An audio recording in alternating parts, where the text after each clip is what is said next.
ക്രിസ്ത്യന്മാരുടെ Christmas ശരിക്കും ഈസാ നബി അലൈഹിസ്സലാമിൻ്റെ ജന്മദിനമാണോ? Merry Christmas എന്ന് നമ്മൾക്ക് പറയാമോ? ക്രിസ്മസ് എന്നത് ഒരു വിഗ്രഹാരാധനത്തിൻ്റെ ഉത്സവമാണ്.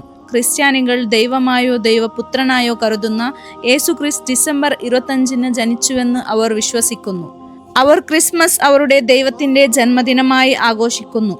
ഞങ്ങൾ മെറി ക്രിസ്മസ് എന്ന് പറയുമ്പോൾ യഥാർത്ഥമായി അവർക്ക് അഭിനന്ദിക്കുന്നതാണ് ശിർക്ക് ചെയ്യുന്നതിന്, പിന്നെ സാക്ഷ്യം വഹിക്കുന്നതാണ് നഊസുബില്ല അള്ളാഹുവിനിക്ക് 25 ഡിസംബറിന് മകനായി എന്ന്, അഥവാ നഊസുബില്ല അള്ളാഹ് 25 ഡിസംബറിന് ജനിച്ചു എന്ന്.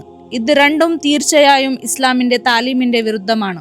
ഇനി ജന്മദിനം ആഘോഷം ഇസ്ലാമിൽ ജായിസാണോ?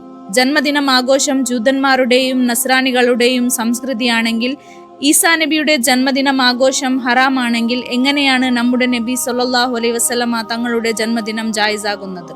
ഇനി നമ്മുടെ മുത്തു നബി സല്ലല്ലാഹു അലൈഹി വസല്ലമ തങ്ങളുടെ ജന്മദിനം ആഘോഷം ജായിസാണെങ്കിൽ എങ്ങനെയാണ് നബിയുടെ ഉമ്മത്തീങ്ങളുടെയും ഈസാ നബിയുടെയും ജന്മദിനം ഹറാമാകുന്നത്? ചിന്തിക്കേണ്ട കാര്യമാണ്. ബല്ലിഗു അന്നി വലൗ ആയ.